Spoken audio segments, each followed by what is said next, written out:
Selamat datang dan selamat malam. Ketemu lagi sama Denny, narator Rumah Horor Indonesia. Semoga kalian semua ada dalam keadaan yang sehat dan juga berbahagia. Malam hari ini cerita horor akan kita mulai dengan kisah penyesalan hantu bundir. Suatu malam di saat sedang terlelap tidur, entah malam apa itu tepatnya, yang pasti hari-hari itu lumayan lelah dengan rutinitas yang berhubungan dengan PR di setiap malam harinya. Tidur agak larut, dan dalam hitungan menit sudah langsung terkapar tak ingat waktu, tak ganti baju, tak gosok gigi, tak cuci kaki. Maklumlah, sebenarnya cerita ini terjadi waktu saya masih SMP kelas 2. Kalau sekarang ya kelas 8 ya. Ini semua efek kecapean.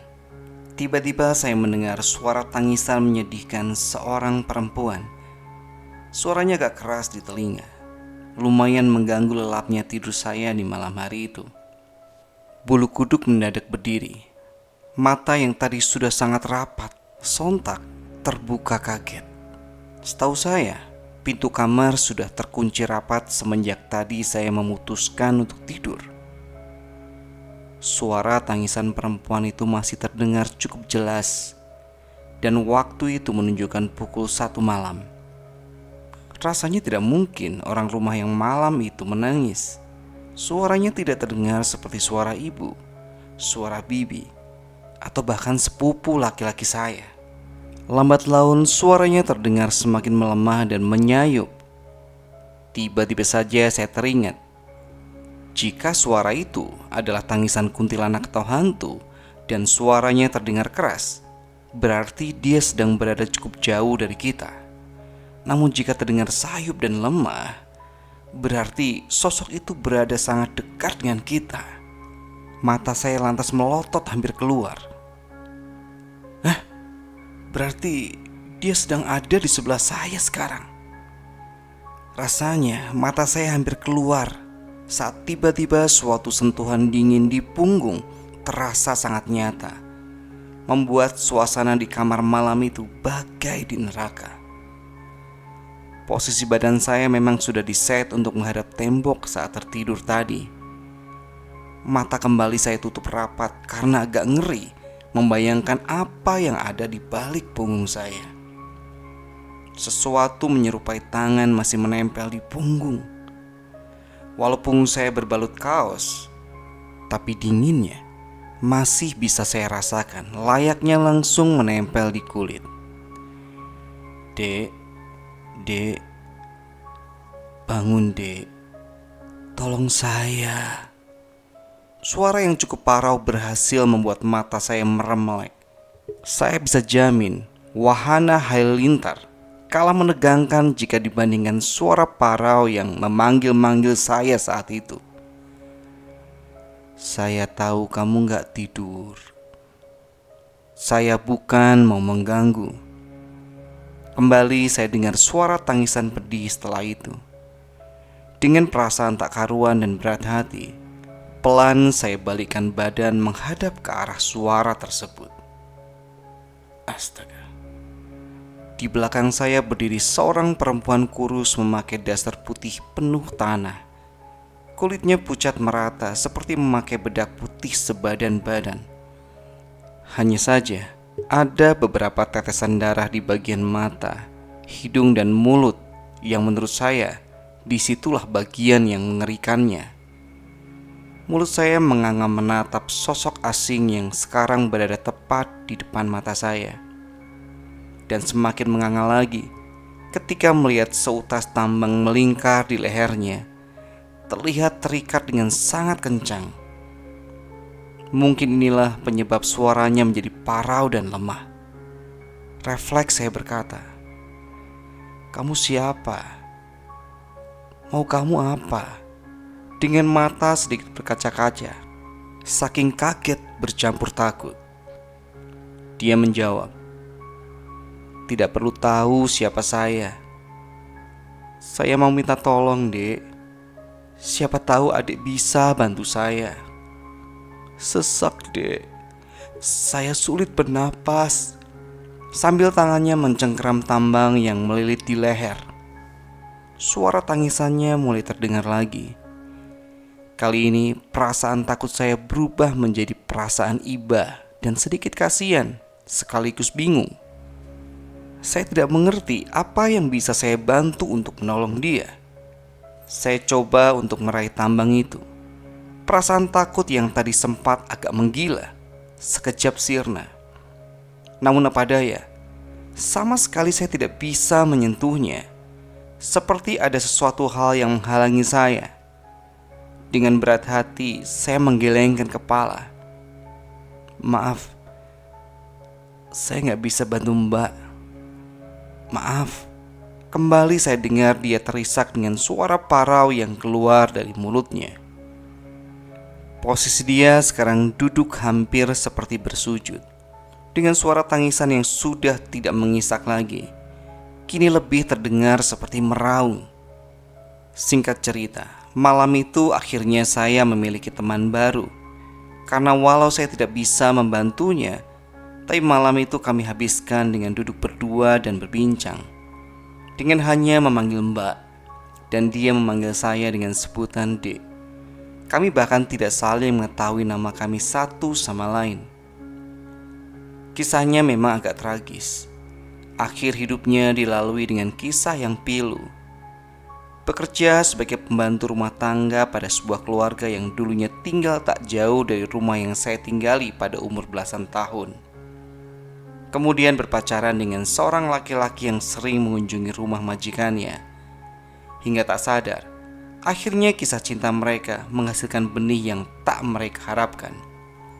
Si lelaki kabur, tinggallah dia, janin, dan rasa malu untuk pulang yang tersisa. Bunuh diri adalah jalan yang dipilihnya. Dia bercerita bahwa saat itu dia pikir semuanya akan tuntas dengan mati. Ternyata pikirannya salah. Dia yang telah membunuh anak yang ada dalam kandungannya juga membunuh dirinya sendiri. Kini menyesal atas keputusannya. Mbak pikir dengan kematian semua masalah Mbak akan tuntas, dan Mbak tidak perlu lagi memikirkan hal yang membuat Mbak tertekan.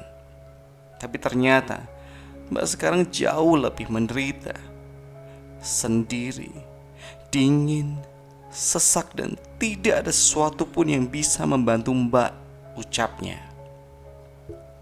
Jantung saya berdebar cepat mendengar pengakuannya.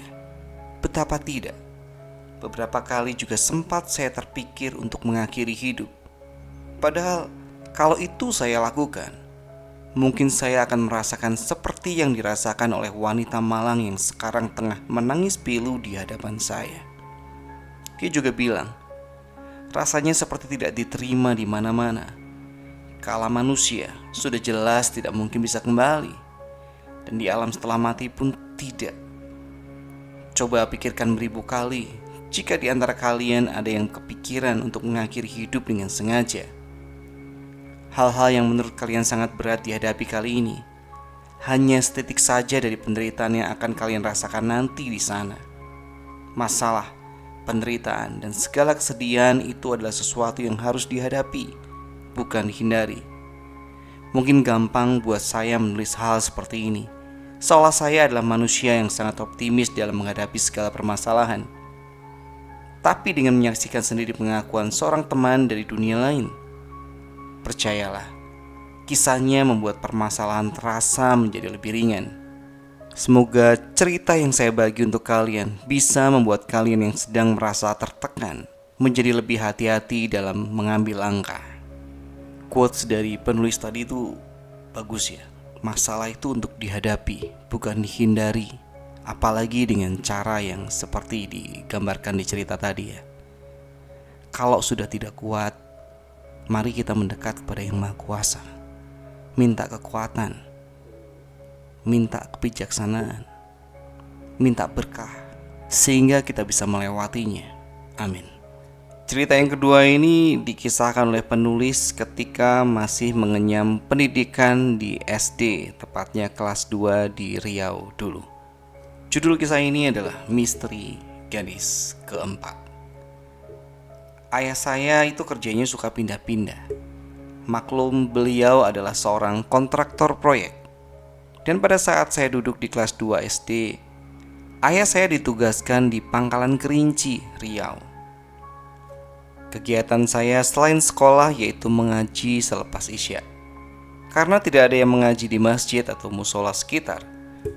Dan memang di desa tempat kami tinggal ngontrak dulu itu hanya ada satu ustadz. Jadi saya bersama anak-anak yang lain mengaji ke rumah ustadz itu. Waktu itu sekitar akhir tahun 2000-an. Memang di lingkungan itu masih banyak hutan. Per RT itu rumahnya sedikit, dan antara satu RT dengan RT lainnya terpisah kebun-kebun dan hutan. Satu RT saja paling cuma ada 4-5 rumah. Nah, waktu itu malam Jumat. Seperti biasa, saya bersama anak tetangga yang bernama Reza berangkat mengaji ke rumah Ustadz.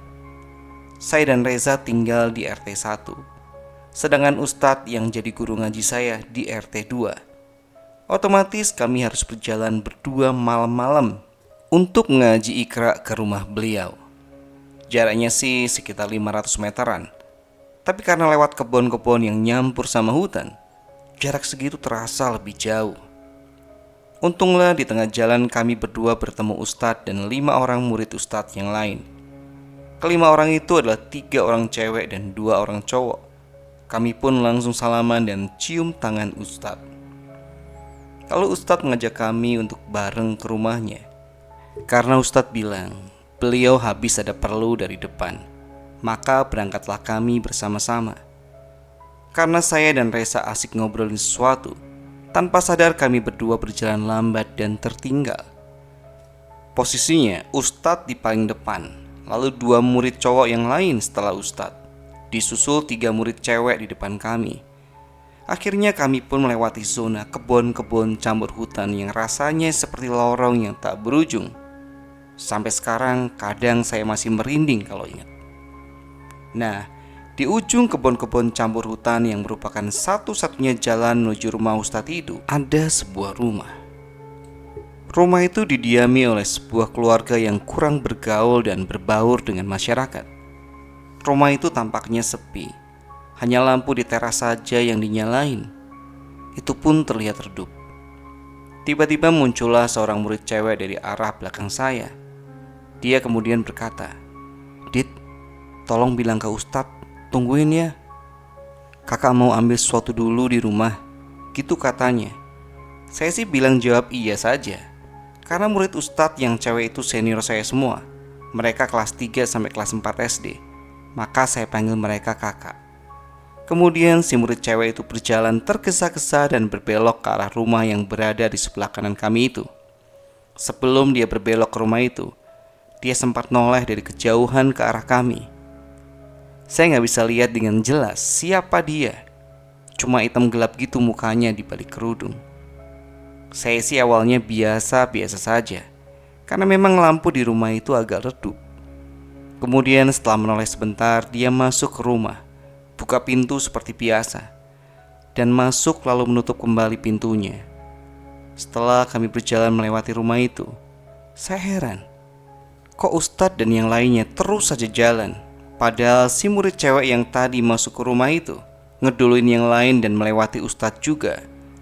Akhirnya saya dan Reza nungguin di depan pintu pagar rumah itu. Tiba-tiba Ustadz noleh dan manggil setengah teriak, "Dit, Reza, kenapa kalian malah diem? Ayo lanjut jalan," kata Pak Ustadz. Saya jawab, "Ustadz, kita nungguin Kak." Mendadak kata-kata saya terpotong sendiri dan tertahan. Saya langsung merinding. Saya baru nyadar murid cewek di depan kami itu ada 3 orang. Dan memang hanya mereka bertiga murid cewek Pak Ustadz.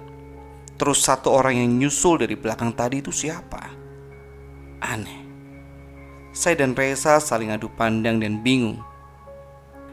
Ustadz dan kelima murid senior lain pun pada melongo lihat kita berdua. Kemudian Ustadz bilang, "Kamu tuh nungguin siapa? Penghuni rumah itu lagi mudik ke Kalimantan. Mereka berangkat seminggu yang lalu," kata Ustadz. Langsung jantung saya berdetak kencang dan keringat dingin mengucur. Dan saya lihat Reza pun demikian. Maka tanpa pikir panjang lagi, saya dan Reza langsung lari ngacir ke arah Ustadz. Setelah mengaji, saya dan Reza nggak langsung pulang. Saya ceritain dulu apa yang saya dan Reza alami kepada Ustadz. Ustadz cuma senyum dan bilang, lain kali kalau malam, jalan itu yang konsen. Dan sebelum keluar rumah, baca doa dulu. Memang saya tadi pas berangkat lupa baca doa. Astagfirullah. Oke, itu cerita horor kita di malam hari ini. Semoga kalian suka, semoga kalian terhibur. Sampai ketemu di cerita berikutnya. Selamat malam, selamat beristirahat.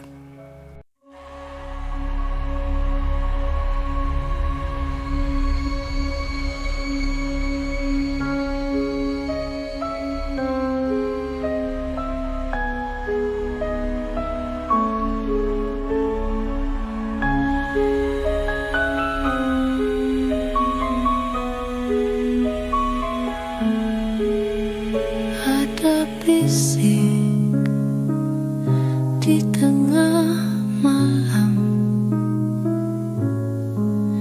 cerita tentang gelapnya dunia,